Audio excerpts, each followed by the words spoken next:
शन्नो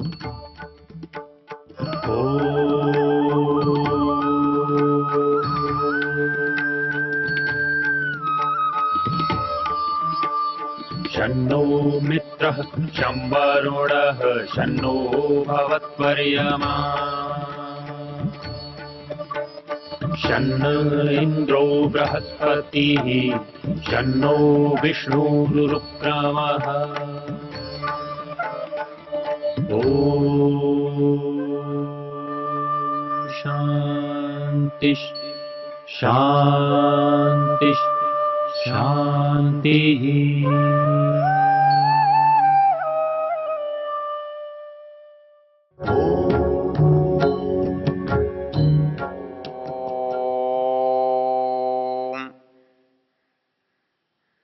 हम देख रहे हैं एक मंत्र जो यजुर्वेद के 31वें अध्याय में आया है। इस अध्याय को हम पुरुषाध्याय कहते हैं और इसका ऋषि नारायण है और इस अध्याय का देवता पुरुष है। तो पुरुष इसका विवेच्य विषय है। तो उन्होंने इस संसार को समझाने के लिए एक पुरुष के रूप में हमारे सामने उपस्थित किया। ब्राह्मणोस्य मुखमासीत बाहुराजन्य कृतः उरु तदस्य यद्वैश्यः पद्भ्याम शूद्रो अजायत। हमने पिछली चर्चा में देखा था कि ब्राह्मण शरीर से नहीं है, ब्राह्मण उसके गुण कर्म स्वभाव से है। इसलिए शरीर की उत्पत्ति को ब्राह्मण की उत्पत्ति नहीं माना जा सकता, उसे ब्राह्मण बनाया जा सकता है। जब शरीर को ब्राह्मण बनाया जा सकता है तो किसी भी शरीर को ब्राह्मण बनाया जा सकता है। केवल प्रयत्न ये करना है कि वो ब्राह्मण कैसे बनता है। मनु महाराज ने अपनी मनुस्मृति में ब्राह्मण बनाने का एक विधान किया है। स्वाध्यायेन व्रतैर्होमैस्त्रैवेद्येन यज्ञैः सुतैः यज्ञैः महायज्ञैश्च ब्राह्मीयं क्रियते तनु। स्वाध्यायेन व्रतैर्होमैस्त्रैवेद्यया यज्ञैः सुतैः। कहते हैं कि ये जो शरीर है ये भले ही सबका सहज है, मनुष्य के रूप में सभी पैदा हो गए हैं, लेकिन इसको कोई अच्छे गुण कर्म स्वभाव वाला बनाना चाहे तो बना सकता है। तो ब्राह्मीयम क्रियते तनु, ये तनु ये शरीर ब्राह्मण का बन जाए, ब्राह्मण गुणों वाला बन जाए तो कैसे बनेगा? वो कहता है स्वाध्यायेन व्रतैर्होमैस्त्रैवेद्येन यज्ञया सुतैः। ये बनेगा स्वाध्याय करने से, अर्थात वेद के पठन पाठन से, व्रतों के करने से, वैदिक जो जीवनचर्या है उसका पालन करने से, यज्ञ करने से, वेद पढ़ने से, नियमानुसार संसार के कार्यों का पालन करने से, 5 महायज्ञों के करने से, महायज्ञों के करने से इस शरीर को ब्राह्मणत्व को प्राप्त कराया जा सकता है। इसका अभिप्राय यह हुआ जो जो ये काम करेगा वो ब्राह्मण होगा। तो ये अर्थ कैसे ले लिया कि जो ब्राह्मण है, पैदा हुआ है वो ब्राह्मण है, जो पैदा हुआ है, जो क्षत्रिय के उससे पैदा हुआ है वो क्षत्रिय है, जो वैश्य से पैदा हुआ है वो वैश्य है, जो शूद्र से उत्पन्न हुआ है वो शूद्र है। यह अर्थ कैसे लिया गया? इस पर विचार करें तो यहां जो क्रियाएं हैं मंत्र में, वो क्रियाओं को लोग उस अर्थ के लिए कारण मानते हैं। वो ये कहते हैं ब्राह्मणों से मुखम आसीत। सामान्य रूप से आसीत का अर्थ संस्कृत में था होता है। बाहु राजन्य कृतः, ये भुजाएं जो हैं वो राजन्य बन गईं। और उरु तदस्य यद वैश्य, जो उरु भाग है वो उसका वैश्य है। और पदभ्याम शूद्रो अजायत, अजायत क्रिया जो है वो चौथे पाद में है। पदभ्याम शूद्र अजायत, पैरों से शूद्र उत्पन्न हुआ, ये शब्द केवल शूद्र में घटता है। लेकिन ये कहते हैं कि नहीं, ब्राह्मण अजायत, क्षत्रिय अजायत, वैश्य अजायत, शूद्र अजायत, ऐसा इनका विचार है। यदि अजायत ही होता तो कृतः आसीत कहने की आवश्यकता नहीं थी, एक क्रिया से सबको कहा जा सकता था। लेकिन अलग अलग क्रियाएं ये बता रही हैं कि ये अजायत का जो सहज उत्पन्न होना अर्थ है वो अपेक्षित नहीं है। अर्थात जो जहां तक पहुंचा है, जो जिसको पा सका है, जिसने जिसको बनाया है, वह है। यदि किसी ने अपने को ब्राह्मण बनाया है तो वो ब्राह्मण है, किसी ने अपने को क्षत्रियत्व तक पहुंचाया है तो वो क्षत्रिय है, कोई वैश्य स्वभाव वाला है तो वो वैश्य है, और वो प्रयत्न करने पर भी नहीं बन सका है तो वह शूद्र है। क्योंकि ये चीज इतनी स्वाभाविक है, क्योंकि कोई चीज जैसी है जितनी है उतनी ही तो है नहीं। जो चीज वस्तु रखी गई है तो उसका कोई भाग नीचे टिका हुआ है, कोई भाग बीच में है, कोई भाग ऊपर है। सारे संसार की वस्तुओं में का आकार है, स्थूलता है, रूप है, तो उनमें ये बात होनी ही होनी है। कोई चीज नीचे की ओर होगी तो टिकी होगी, कोई बीच में होगी तो दोनों के ऊपर नीचे होगी, और कोई ऊपर होगी तो उसके ऊपर कुछ नहीं होगा, ऊपर हो जाएगी। अतः एक बहुत स्वाभाविक चीज है, संसार में कोई वस्तु है तो उसके नीचे के, मध्य के, ऊपर के भाग अनायास बनेंगे, चाहे जड़ हो चाहे चेतन हो। तो ये शरीर जो है हमारे सामने जड़ है, कि आत्मा के कारण से इसमें चैतन्य दिखाई दे रहा है, और आत्मा इससे जितने काम लेता है उतने इसके विभाग हैं। आत्मा जिससे ज्ञान का काम लेता है वो उसके हम ब्राह्मण कहते हैं। आत्मा जिससे रक्षा का, शक्ति का काम लेता है उसे क्षत्रिय कहते हैं। और आत्मा जिससे इस तत्व को बनाए रखने का यत्न करता है, संग्रह करता है, वितरण करता है, उसे वैश्य कहते हैं। और जिससे वो गति करता है, क्रिया करता है, सेवा होती है, उसको हम शूद्र कहते हैं। ये किसी भी वस्तु के साथ घटेगा, किसी भी पदार्थ में देखने में आएगा। ये रूप से भी आज देखा जा सकता है, गुणों से भी देखा जा सकता है, क्रियाओं से भी देखा जा सकता है। तो यदि इस शरीर को देख करके हमने ऐसा किया तो समाज को देखकर भी ऐसा किया जा सकता है। तो समाज में जो विभाग बौद्धिक काम करता है उसको एक संज्ञा दी, समाज में जो दूसरा विभाग शक्ति का काम करता है उसे दूसरा नाम दिया, और समाज में जो तीसरी तरह का काम करता है उसका नाम वैश्य दिया, और जो चौथी तरह का आधारभूत काम करता है उसे हमने शूद्र नाम दिया। ये जो नाम है, ये नाम उसके स्वरूप पर हम देख सकते हैं, कभी भी जान सकते हैं। तो ये बात हमने काम के हिसाब से समानता को भागों में बांट दिया। जो चेतना से ज्ञान का संबंध है उसे हमें ब्राह्मण कहा, जो चेतना का संबंध रक्षा से है हमने उसे क्षत्रिय कहा, चेतना से संबंधित जो संग्रह, जो वस्तुएं हमारे पास इकट्ठी हैं उनको हमने वैश्य कहा, और जिन वस्तुओं को हम काम में सेवा के रूप में लेते हैं उसे हमने शूद्र कहा। और हमने इस शरीर को ऐसा करते हुए अलग अलग भागों में देखा।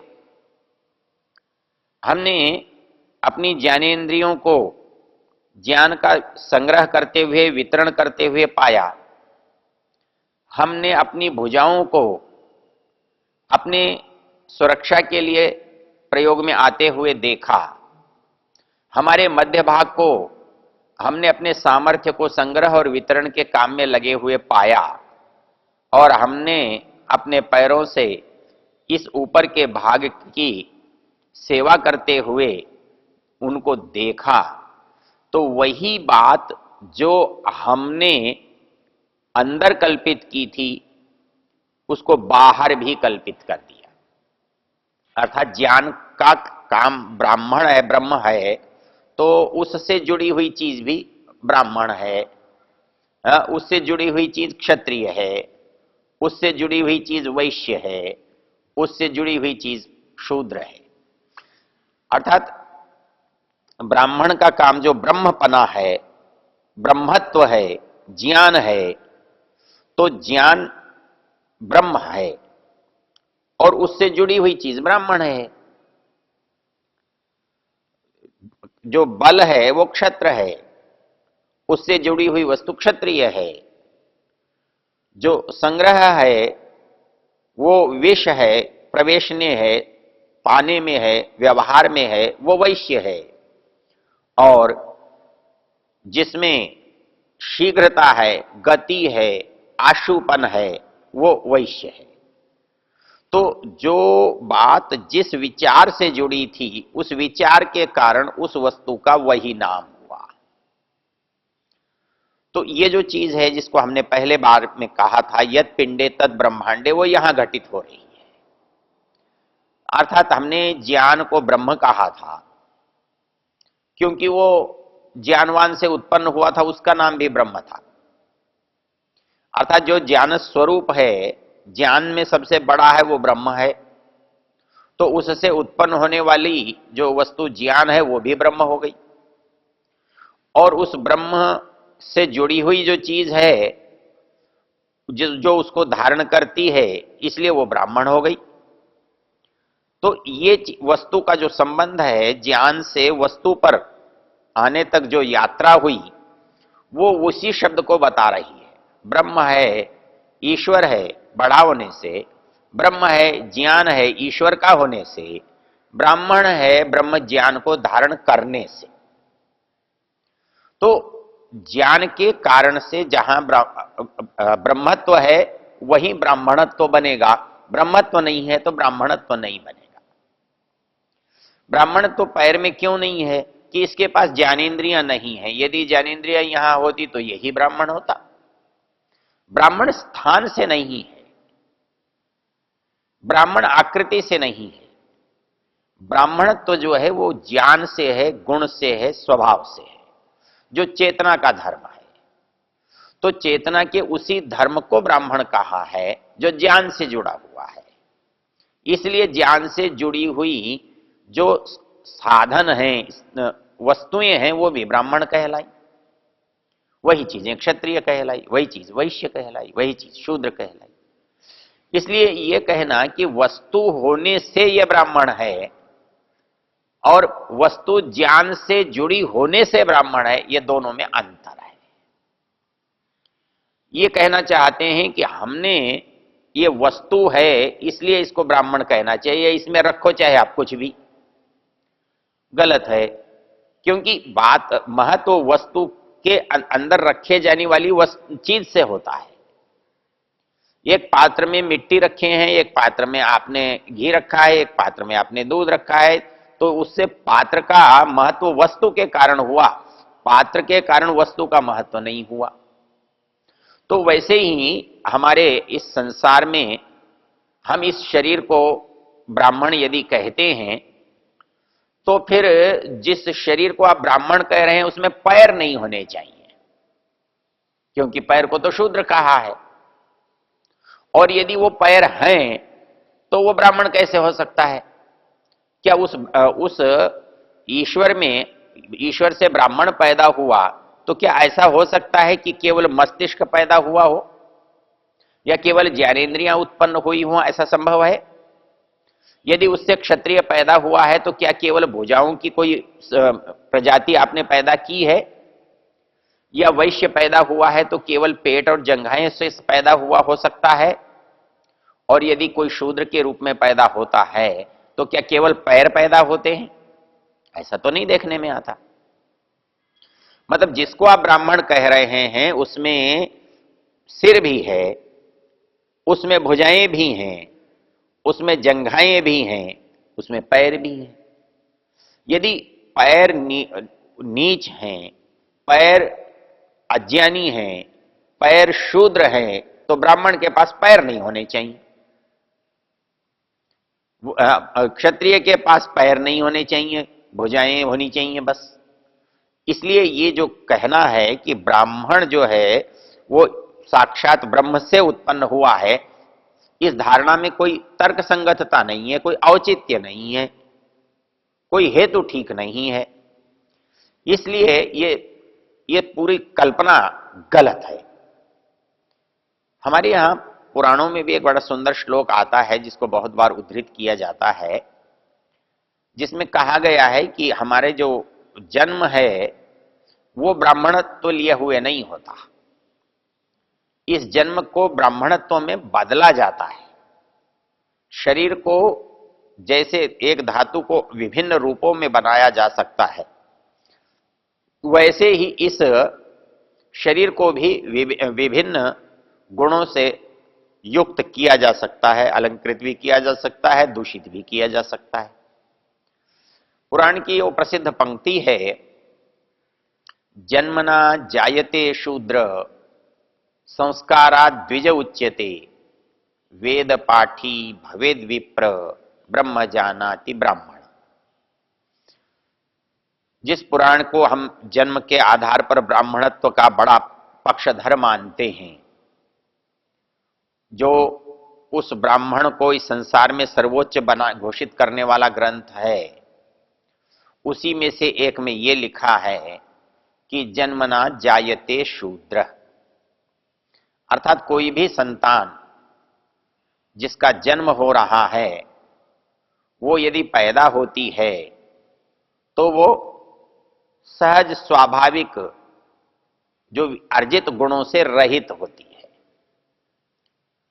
और जो अर्जित गुणों से रहित है वो सब समान है। ब्राह्मण का बच्चा भी अर्जित गुणों से रहित है, अनपढ़ है, क्षत्रिय का बच्चा भी अर्जित गुणों से रहित है, अनपढ़ है, वैश्य का बच्चा भी अर्जित गुणों से रहित है, अनपढ़ है, और वैश्य का बालक भी वैसा ही है जैसे तीनों हैं। तो तीनों में भेद कैसे हो जाएगा? तीनों अलग अलग कैसे हो जाएंगे? तीनों एक ही हैं, एक ही तरह के हैं, इसलिए वो एक रूप में ही पैदा हुए हैं।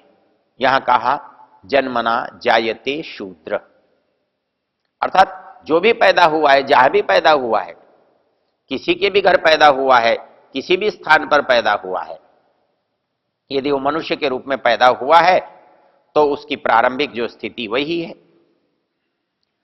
इस स्थिति को यदि हम समझते हैं तो इस मंत्र को समझने में हमें बहुत सहायता मिलती है। ओ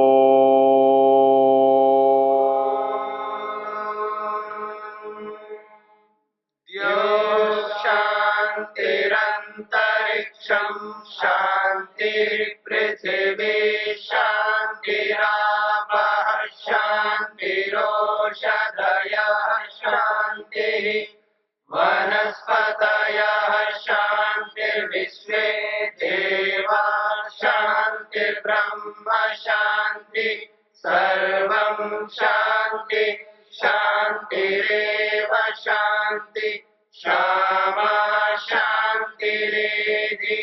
ओम शांति शांति शांति।